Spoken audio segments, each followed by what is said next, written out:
अस्सलाम वालेकुम, कैसे हैं सब लोग? ठीक ठाक हैं। मेरा नाम है असद अनवर ज़करिया। मैं एक बिज़नेस कंसल्टेंट हूँ। पॉलिटिकली भी देखता हूँ, पाकिस्तान के हालात भी देख रहा हूँ। अच्छा, एक चीज़ में मुझे ख्याल आया लेटेस्ट में, इसके ऊपर ज़रा सोच रहा था, थोड़ा सा मैंने इसके ऊपर एनालिसिस भी की कि जैसे पाकिस्तान में अभी कुछ दिनों पहले एक काम हुआ, मेरे ख़्याल से बड़ा अच्छा हुआ।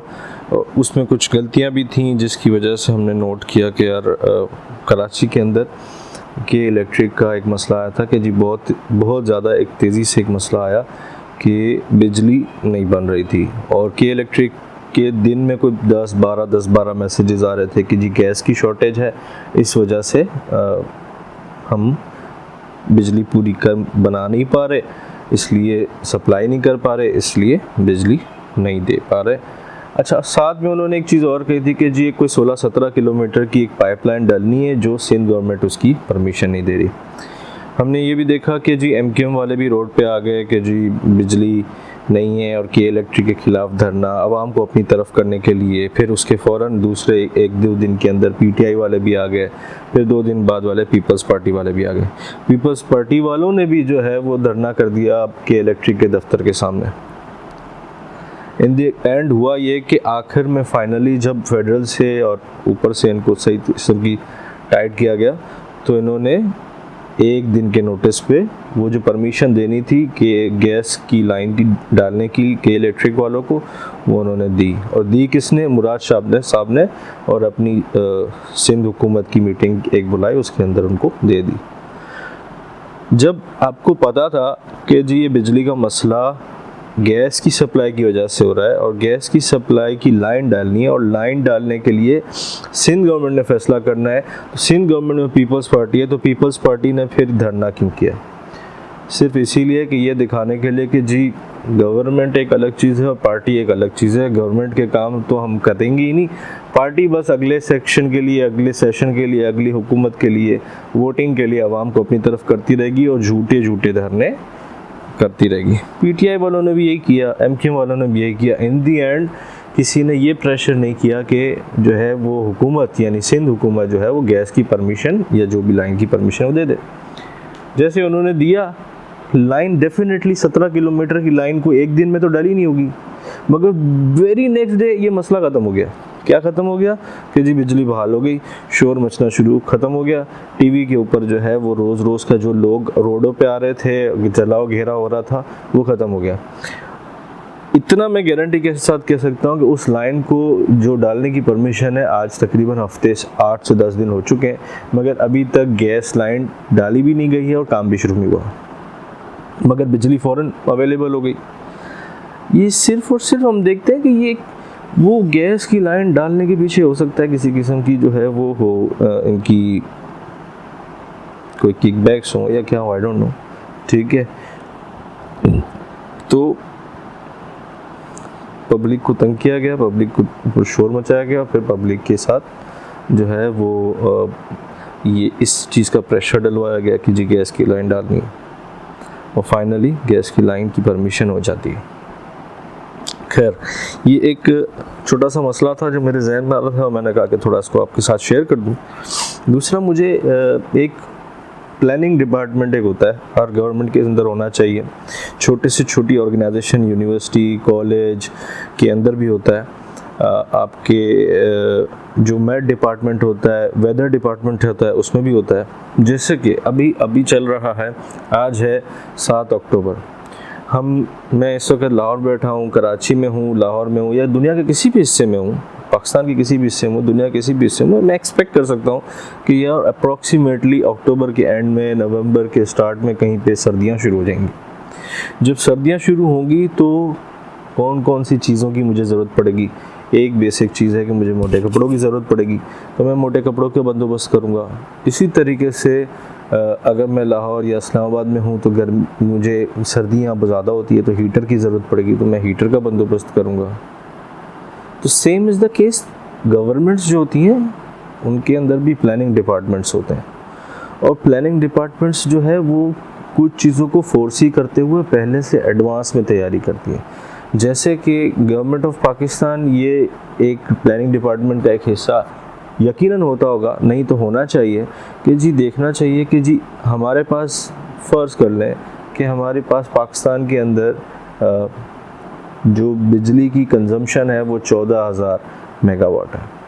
हमारी जो है, फ़र्ज़ कर लें कि हमारी जो है वो 14,000 प्रोडक्शन है और फ़र्ज़ कर लें कि 14,000 हमारी सप्लाई है, ठीक है।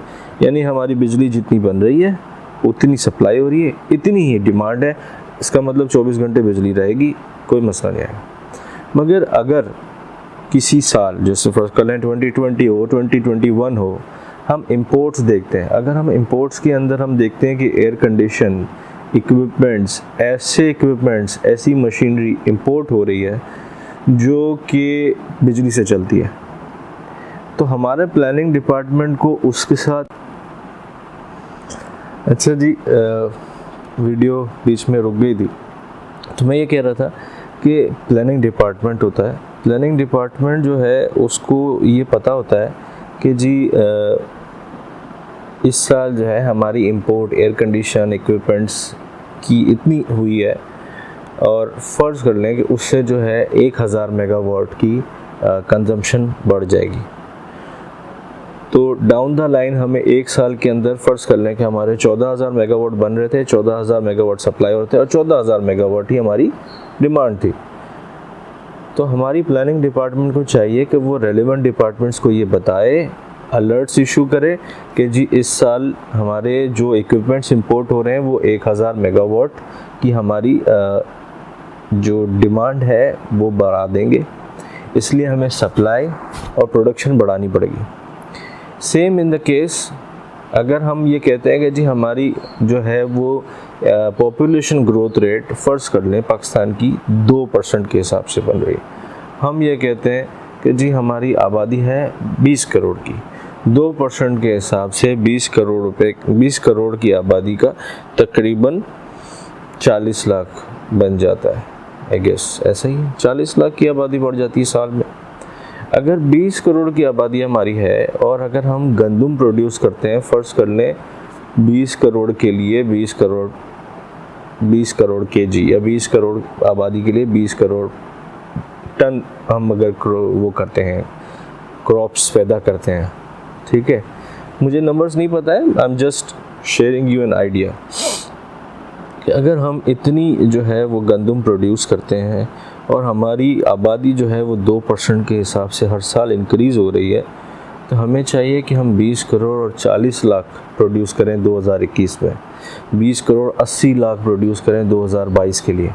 उसके लिए हमें क्या करना पड़ेगा, उसकी प्लानिंग हमें आज करनी है। ये कोई सिस्टम हमारे इधर मुझे पाकिस्तान में नज़र नहीं आता। पहली दफ़ा कुछ दिनों पहले मैंने ये नोट किया कि जी खान साहब ने आके टीवी पे कहा या कुछ लोगों ने कहा कि जी सर्दियाँ आने वाली हैं, गैस की शॉर्टेज हो जाएगी, और ये भी एक टेंटेटिव आइडिया दे दिया गया कि जी गैस के जो सीएनजी स्टेशंस हैं पॉसिबिलिटी है कि वो बंद कर दिए जाएं या उनको गैस की सप्लाई ना हो, या फिर वो एक आरएलएनजी वाली बात आ रही है। अगर हमें देखना है ना कि हमें कौन से चैलेंजेस आगे आने वाले हैं, तो जो आसान तरीन हल है ना वो ये है कि हम आज जैसे अक्टूबर में बैठे हैं ना, तो जून, जुलाई, अगस्त, सितंबर, तो हम 3 महीने पीछे चले जाएं, जुलाई, अगस्त, सितंबर, ठीक है। जुलाई, अगस्त, सितंबर, अगर आज हमें चैलेंजेस आने वाले हैं, हम 3 महीने पीछे से 1 साल पीछे चले जाएं। जैसे कि हम जुलाई के, अगस्त के और सितंबर के न्यूज़पेपर उठा के देख लें, 2019 के, 2018 के, 2017 के, कि वो कौन से रिपीटेड प्रॉब्लम्स हैं जो हर साल आ जाते हैं, ठीक है। सच एज़ गैस की सप्लाई शॉर्ट हो जाती है, सच एज़ कोयटा साइड पे पानी की लाइनों में जो है वो पानी की लाइन चौक हो जाती है क्योंकि सर्दी बहुत ज़्यादा होती है। लकड़ी हमारे इधर शॉर्ट हो जाती है, ठीक है, क्योंकि वो जलाने के लिए काम आती है। कंबल शॉर्ट हो जाते हैं। फिर इसके बाद हमने देखा है कि पाकिस्तान के बहुत सारे हिस्सों में ट्रैवलिंग करना मुश्किल हो जाता है। बारिशों के मौसम में और सर्दी, ये दोनों चीज़ें जब मिलती हैं तो हमने देखा है कि मोटरवे पे हर साल फॉग आ जाती है। इसके अलावा हमने देखा है कि लाहौर, इस्लामाबाद और ये सारे जो इलाके, ठंडे इलाके, हमने देखा है कि पिछले 3-4 सालों से यहाँ पे स्मॉग आ जाती है, जो धुआं आ जाता है, जो बताते हैं कि जी इंडियन साइड जो पंजाब के, पाकिस्तान के साइड से लगता है, वहाँ पे कुछ भट्टे या जो भी चीज़ें जलती हैं, धुआं होता है, और धुआं होने की वजह से वो हमारा जो गैसेस का सिस्टम है, एटमॉस्फेयर का सिस्टम है, हमारा धुआं नीचे आ जाता है क्योंकि ऊपर की लेयर ठंडी होती है। ये कुछ छोटी छोटी चीज़ें हैं जो एक गवर्नमेंट को एक प्लानिंग का डिपार्टमेंट रखना चाहिए, और वो प्लानिंग का डिपार्टमेंट क्या करे कि वो कुछ ना करे। ये काम आप भी कर सकते हैं और मैं भी कोशिश करूँगा इंशाल्लाह कि तकरीबन न्यूज़पेपर जो पाकिस्तान में है वो काफ़ी हद तक ऑनलाइन हो गए हैं। तो हम आगे इंशाल्लाह मैं कोशिश करूँगा, ये मैंने सोचा है इस बारे में कि आगे चल के हम कुछ इस तरीके से करेंगे कि हम जंग, जियो न्यूज़, IRY और 2-4 जो बड़े न्यूज़पेपर्स हैं जो पाकिस्तान के अंदर, एक्सप्रेस, जो कि ऑनलाइन न्यूज़पेपर्स भी उनके अवेलेबल हैं। इसी तरीके से कुछ वेबसाइट्स हैं जो कि प्रॉब्लम आइडेंटिफाई करती हैं, प्रो पाकिस्तानी, और दूसरी कुछ वेबसाइट्स हैं, don.com हमारी न्यूज़ एक साइट है, ठीक है। बिज़नेस रिकॉर्डर है अगर हम बिज़नेस के हवाले से बात करते हैं। इसके अलावा हम दी न्यूज़ है, दी नेशन है, कुछ ऐसी वेबसाइट्स हैं जो ऑनलाइन ब्लॉग्स, ऑनलाइन न्यूज़ और ऑनलाइन न्यूज़पेपर जो है उनकी आती है।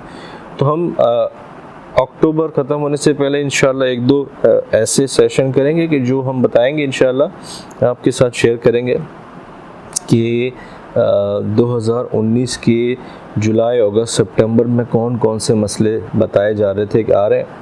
अगर वो हमने हल कर लिए हैं तो बहुत अच्छी बात है। अगर हमने अभी भी हल नहीं किया तो हमें पता है कि ये हमें आगे भी आना है, तो हमें एक 3 महीने पहले से किसी चीज़ का अलर्ट होना चाहिए। जैसे अगर हम अक्टूबर में किसी चीज़ की बात कर रहे होंगे तो वो चैलेंजेस हमें दिसंबर में आने वाले होंगे, जैसे अक्टूबर, नवंबर, दिसंबर, 3 महीने। तो हम अक्टूबर 2019, अक्टूबर 2018, अक्टूबर 2017 के जब हम न्यूज़पेपर की क्लिपिंग्स देखेंगे, हेडलाइंस देखेंगे, इश्यूज़ देखेंगे, प्रॉब्लम्स देखेंगे, तो हमें खुद पता चल जाएगा कि जी हमें दिसंबर 2020 में नॉर्मली ऑन एवरेज कौन कौन से चैलेंजेस आने वाले हैं। कोरोना या कुछ चीज़ें हैं जो कि बिल्कुल स्पेशल केस है, जो दुनिया के लिए भी फर्स्ट टाइम आए हैं और डेफिनेटली उसके चैलेंजेस भी फर्स्ट टाइम आए हैं। तो कोई गवर्नमेंट ऐसी नहीं है जो कि उसको संभाल सके, मगर डेफिनेटली ये कहना कि जी पाकिस्तान जो है वो बहुत परेशानी में है, तकलीफ़ में है, तो ये भी गलत है। इसके ऊपर हम अगली वीडियो में बात करेंगे। एक दोस्त अननोन एक शॉप पे कल मैं गया, उधर मेरी एक साहब से बात हो रही थी, तो वो बड़े डिप्रेस थे। तो मैंने उनको बताया कि जी कोरोना की वजह से पाकिस्तान कितना सेफ़ है और दुनिया में कितने मसाइल हैं।